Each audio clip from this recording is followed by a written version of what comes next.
मैं गार्गी गुप्ता जीजे education point में आपका स्वागत करती हूँ। आज हम डिस्कस करेंगे यूजीसी नेट सेकंड पेपर शिक्षा शास्त्र का दिसंबर 2020 जून 2021 का क्वेश्चन पेपर, जिसमें मैंने कुछ इंपॉर्टेंट क्वेश्चंस लिए हुए हैं। इसकी पहली 25 क्वेश्चंस की सीरीज मैंने इससे पहले अपलोड कर दी थी यूट्यूब पर। तो अब देखते हैं उसका सेकेंड पार्ट। उद्देश्य द्वारा प्रबंधन एमबीओ पद का पहली बार प्रयोग किसने किया? तो इसमें आंसर है Peter F Drucker. Peter Drucker. यहाँ पर आंसर इन्होंने गलत लिखा हुआ है, इन्होंने बी ऑप्शन दिया हुआ है, ए ऑप्शन यहाँ डाल दिया है, जबकि ऑप्शन नंबर बी में इसका आंसर है। पीटर ड्रकर 1954 ऐसे पहले व्यक्ति थे जिन्होंने इस शब्द का प्रयोग प्रबंध, दर्शन और तकनीकी दोनों रूपों में किया। लक्ष्य प्रधान प्रबंध मानवीय कार्य, मानव व्यवहार एवं मानव प्रेरणा पर निर्भर करता है। यह उद्देश्य को व्यक्तिगत लक्ष्यों में परिवर्तित करके निष्पादन को सुनिश्चित करता है। शैक्षिक प्रशासन से लिया गया है इसे। एक शिक्षक विमर्शी स्तरीय विचारों के आदान प्रदान का सत्र कक्षा में आयोजित करता है। इस परिस्थिति में किस प्रकार के संप्रेषण की संभावना अधिक होगी? शून्य स्तरीय संप्रेषण, एक दिश उदग्र संप्रेषण, क्रियान्वितिकारी संप्रेषण, द्विदिश अंतःक्रिया संप्रेषण। तो यहाँ बात हो रही है विमर्शी स्तरीय, तो यहाँ क्रियान्वितिकारी संप्रेषण की बात की जा रही है। भारत सरकार द्वारा शिक्षा का अधिकार अधिनियम वास्तविक रूप से कब क्रियान्वित किया गया? तो इसका आंसर है 1 अप्रैल 2010 को ये क्रियान्वित किया गया। एक विद्यालय का प्रधानाचार्य कक्षा में अनुदेशन प्रक्रिया में सुधार लाने के लिए एक निगरानी कार्यक्रम का आयोजन करता है। निम्नलिखित में से वह किस प्रकार का मूल्यांकन करेगा? तो इसमें आंसर आएगा निर्माणात्मक मूल्यांकन वो करेगा। निर्माणात्मक मूल्यांकन से अभिप्राय किसी ऐसे शैक्षिक कार्यक्रम, प्रक्रिया, सामग्री आदि का मूल्यांकन से है जिसका मूल्यांकन के आधार पर सुधार करना संभव हो। यदि प्रधानाचार्य कक्षा में अनुदेशन प्रक्रिया में सुधार लाने के लिए एक निगरानी कार्यक्रम का आयोजन करता है तो यह निर्माणात्मक मूल्यांकन के अंतर्गत आएगा। शैक्षिक प्रशासन शैक्षिक प्रबंधन से किस प्रकार से महत्वपूर्ण रूप से भिन्न होता है? प्रणाली में परिणाम स्थिरता हासिल करने या निर्णयों में सहभागिता पर जोर द्वारा, संगठन में प्रक्रियाओं के अनुपालन, यथास्थिति तथा निर्णयों में सीमित सहभागिता पर जोर द्वारा, रुझान स्थापित करने, उत्कृष्टता तथा बहु निर्णयों पर जोर द्वारा, रणनीति, नेटवर्किंग और संस्कृति निर्माण पर जोर द्वारा। तो इसमें ऑप्शन नंबर बी इसका आंसर है। शैक्षिक प्रशासन शैक्षिक प्रबंध को संगठन में प्रक्रियाओं के अनुपालन, यथास्थिति और निर्णयों में सीमित सहभागिता पर जोर द्वारा महत्वपूर्ण रूप से अलग होता है उसके द्वारा। पियाजे के विकास के रूप संक्रियात्मक अवस्था भारत में कौन से शैक्षिक स्तर के अनुरूप होती है? रूप संक्रियात्मक अवस्था के बारे में बात की गई है। तो भारत में शैक्षिक स्तर के अनुरूप अवस्था कौन सी होती है? 11 से 15 वर्ष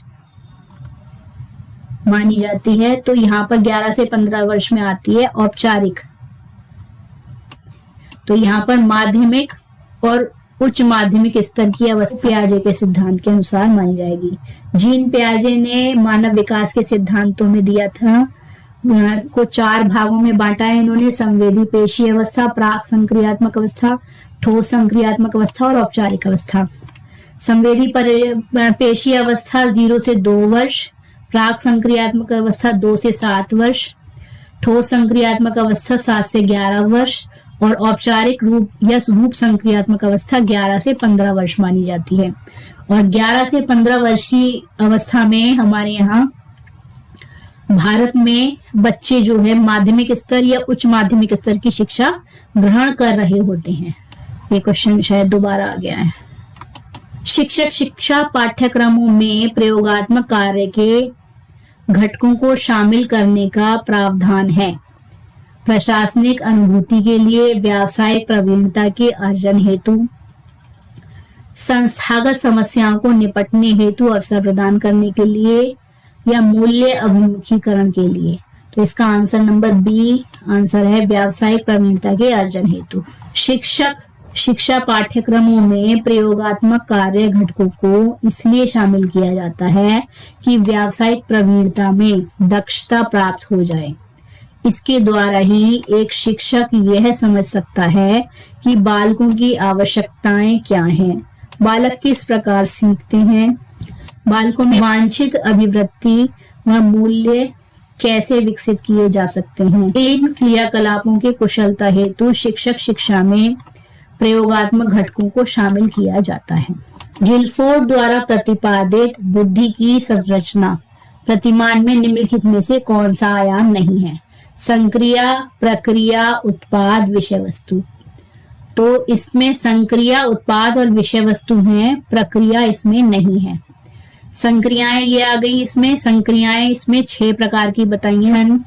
संज्ञान, स्मृति अभिलेखन, स्मृति धारण, परंपरागत चिंतन, गैर परंपरागत चिंतन और मूल्यांकन। विषय वस्तु यहाँ पर इसमें 5 प्रकार की बताई हैं।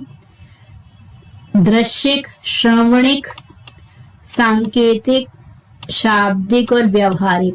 उत्पाद भी यहाँ पर 5 प्रकार के बताए हैं। इकाइयां, वर्ग, संबंध, प्रत्यावर्तन, निहितार्थ। 6 मल्टीप्लाई 5 मल्टीप्लाई 5। देखिए थोड़ा सा धीरे लिख रही हूं क्योंकि मेरे पास पेन नहीं है, मैं माउस से इस काम को कर रही हूं। तो ये कितनी हो गई? ये हो गई 150 जो है गिलफोर्ड के अनुसार 150 इसमें संरचनाएं या मानसिक संरचनाओं को बताया गया है। एक साक्षात्कार की स्थिति में कोई उत्तरदाता ऐसे उत्तर देता है जिन्हें साक्षात्कार मंडल के सदस्यों द्वारा स्वीकारे जाने की संभावना है। यह घटना तकनीकी रूप से क्या कहलाती है? इसको कहते हैं सामाजिक वांछनीयता। एक साक्षात्कार की स्थिति में कोई उत्तरदाता ऐसे उत्तर देता है जिन्हें साक्षात्कार मंडल के सदस्यों द्वारा स्वीकारे जाने की संभावना है, तो ये घटना सामाजिक वांछनीयता कहलाती है। एक अन्वेषक जो 2 चरों के बीच प्लस 0.65 का संबंध गुणांक प्राप्त हुआ और किसी अन्य अन्वेषक को उन्हीं 2 चरों के बीच माइनस का सहसंबंध गुणांक प्राप्त हुआ, तो दोनों में से कौन सा मान संबंध के उच्चतर स्तर डिग्री को दर्शाता है? अब ऑप्शन इसमें दिया है माइनस 0.65 प्लस 0.65 की तुलना में उच्चतर स्तर को का संबंध दर्शाता है, या प्लस 0.65 माइनस 0.65 की तुलना में उच्चतर स्तर का संबंध दर्शाता है। दोनों ही समान स्तर का संबंध दर्शाते हैं। तुलना के बारे में कोई वक्तव्य नहीं दिया जा सकता। देखिए इसमें जो सहसंबंध की बात की गई है 0 से माइनस 0.65 की बात है और 0 से प्लस 0.65 की बात है, तो ये दोनों स्तर जो हैं समान स्तर के अंतर्गत देखे जाएंगे। तो ऑप्शन नंबर सी इसमें आंसर होगा। दोनों ही समान स्तर का संबंध दर्शाते हैं। शिक्षा के व्यावसायीकरण का उद्देश्य क्या है? रोजगार के अवसरों में बढ़ोतरी, सामान्य शिक्षा के साथ साथ व्यावसायिक कौशल प्रदान करना, राष्ट्र के कुटीर उद्योगों को सशक्त बनाना, सामान्य शिक्षा के आकांक्षियों को निरुत्साहित करना। मतलब आंसर इसमें है बी, शिक्षा सामान्य शिक्षा के साथ साथ व्यावसायिक कौशल प्रदान करना व्यावसायीकरण में। निम्नलिखित शर्तों का कौन सा सम्मिश्रण अप्राचलिक परीक्षण के लिए सत्य है?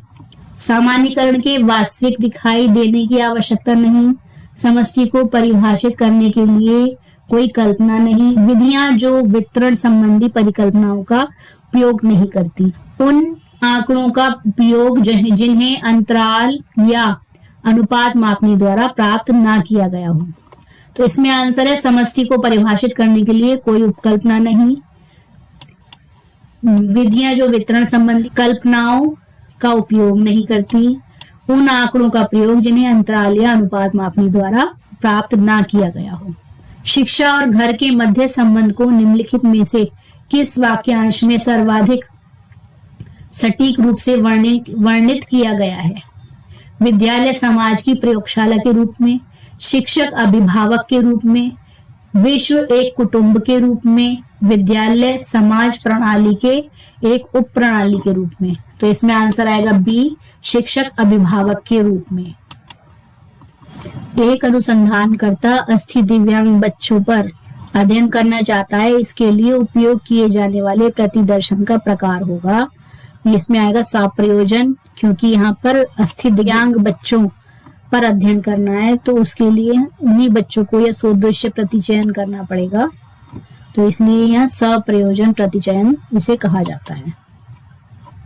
प्रणाली के रूप में शिक्षण को स्थिति में सर्वाधिक प्रभावी माना जाएगा जब वांछित और वास्तविक रूप में संप्राप्त परिणामों में अंतर है न्यूनतम। प्रणाली के रूप में शिक्षण स्थिति में सर्वाधिक प्रभावी माना जाएगा यदि निर्धारित किया गया लक्ष्य तथा जमीनी स्तर पर प्राप्त लक्ष्य में अंतर न्यूनतम हो, अर्थात प्रणाली द्वारा निर्धारित लक्ष्यों को लगभग प्राप्त कर लिया हो। एक अनुसंधानकर्ता भाषाई प्रवीणता पर छात्रों के दो समूहों की तुलना के लिए टी टेस्ट का प्रयोग करता है। वह अपने प्रयोग को 20 बार दोहराता है और 19 बार में सार्थक अंतर पाता है। इसके आधार पर वह शून्य परिकल्पना को निरस्त या अस्वीकार करने का निर्णय लेता है। इसमें प्रथम प्रकार की त्रुटि होने की संभावना है। कितने %? क्योंकि देखिए 20 बार वो प्रयोग करता है और 19 बार क्या होता है, वो सार्थक अंतर पाता है। तो ये कितना % हो गया? 95% यहाँ पर। इसका मतलब ये है कि उसने 95% अंतर पाया। तो बचा बाकी का 5%, इसलिए इसका आंसर आएगा डी, 0.05 स्तर जो है सार्थक अंतर इसमें होगा। नीचे दी गई सूची में से उन विकल्पों को चिन्हित कीजिए जो सामाजिक गतिशीलता के लिए उत्तरदायी है। नीचे दिए गए कूट में से सही उत्तर का चयन कीजिए। देखिए सामाजिक गतिशीलता की बात हो रही है यहाँ, तो शिक्षा के अवसरों का व्यापक विस्तार उपलब्ध, पूर्व परिस्थितियों में मोहयुक्त महसूस करना, शहरीकरण और औद्योगिकरण के लिए प्रौद्योगिकी आधारित क्षमता, जीवन और जीवन निर्वाह के समस्याओं के प्रति उदासीनता, व्यवहार का पारंपरिक जुड़ाव। तो इसमें क्या है, सामाजिक गतिशीलता के निम्न कारक जो है उत्तरदायी बताए हैं। इसमें आंसर इसमें है हमारा डी। तो डी में आता है 1 और 3। 1 है शिक्षा के अवसरों का व्यापक विस्तार उपलब्ध कराना और 3 वाला है शहरीकरण और उद्योगीकरण के लिए प्रौद्योगिकी आधारित क्षमता। शिक्षा मनोविज्ञान में दूरवर्ती विधि का एक उदाहरण है। कौन सा है दूरवर्ती विधि का? क्लिनिकल विधि, अन्वेषणात्मक परीक्षा, संक्रियात्मक अनुसंधान या कार्योत्तर विधि। तो शिक्षा मनोविज्ञान में प्रयुक्त अध्ययन विधियों को 2 वर्गों में पाया जाता है। प्रथम दूरवर्ती विधियां और द्वितीय समीपस्थ विधियां, जिनके बारे में मैंने अभी एक वीडियो में आपसे बात भी की थी। दूरवर्ती विधियों के माध्यम से सार्वभौमिक सत्य या नियमों की स्थापना की जाती है।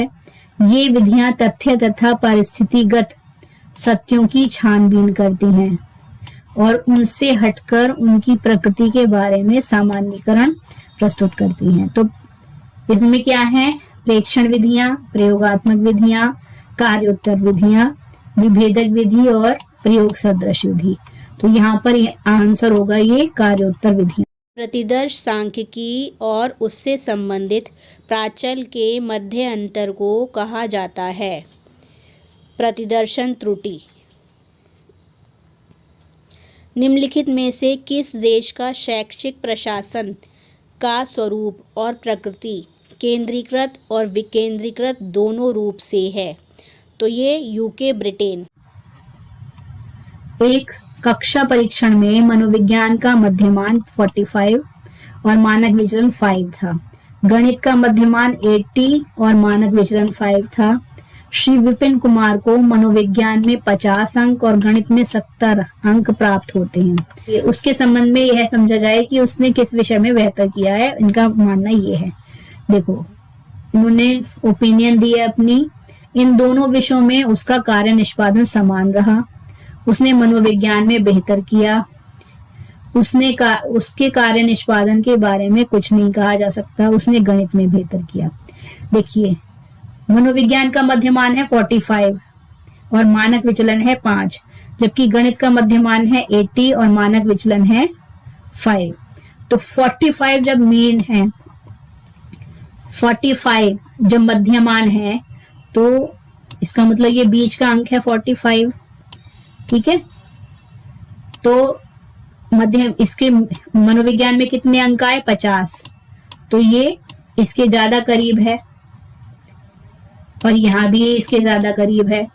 और गणित में मतलब ये आगे की तरफ है ना, 45 से आगे की तरफ है।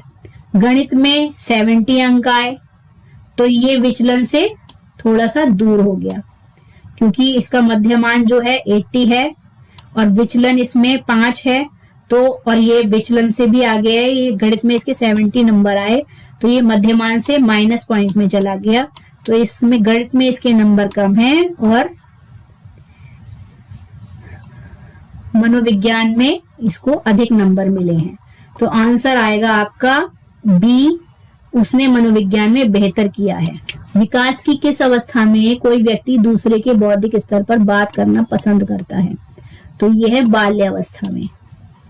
बाल्यावस्था के दौरान बालक बालिकाओं की ज्ञानेंद्रियां परिपक्व होने लगती हैं। उनका चिंतन और तर्क बाह्य केंद्रित होने लगता है।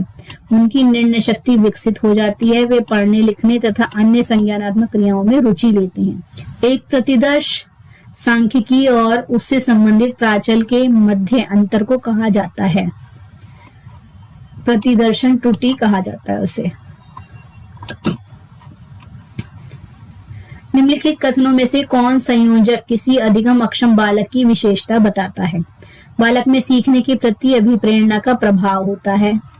बालक को मूल शैक्षणिक कौशल पढ़ने लिखने में गंभीर कठिनाइयां होती हैं। बालक की क्षमताओं और वास्तविक उपलब्धि के बीच विसंगति पाई जाती है। बालक में चाक्षुष, गामक और श्रवण अक्षमताएं होती हैं। बालक में कतिपय न्यूनतम मस्तिष्क अपक्रिया पाई जाती है। तो बात की गई है अधिगम अक्षम बालकों के बारे में, उसकी विशेषताएं बताएंगे। तो बालक को मूल शैक्षणिक कौशल पढ़ने लिखने में गंभीर कठिनाइयां होती हैं।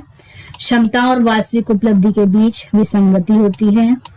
बालक में कतिपय न्यूनतम मस्तिष्क अपक्रियाएं पाई जाती हैं। वर्तनी को अलग अलग पढ़ने के बाद उससे शब्द बनाकर उसका उच्चारण करने में कठिनाई महसूस करता है। बीच में अक्षर छोड़ देता है, जैसे शावक को शक लिख देता है। तो ये हमारे जून 2021 वाले क्वेश्चन पेपर के इम्पोर्टेंट क्वेश्चन पूरे हो गए। ये 50 क्वेश्चंस की मैंने सीरीज बनाई थी। बाकी तो उसमें कंप्रिहेंशन क्वेश्चंस आ जाते हैं और कुछ क्वेश्चन जो मुझे इम्पोर्टेंट नहीं लगे वो मैंने छोड़ दिए हैं। वीडियो देखने के लिए थैंक यू। वीडियो पसंद आई हो तो वीडियो को लाइक, शेयर एंड सब्सक्राइब कीजिए। मिलते हैं नेक्स्ट क्लास में।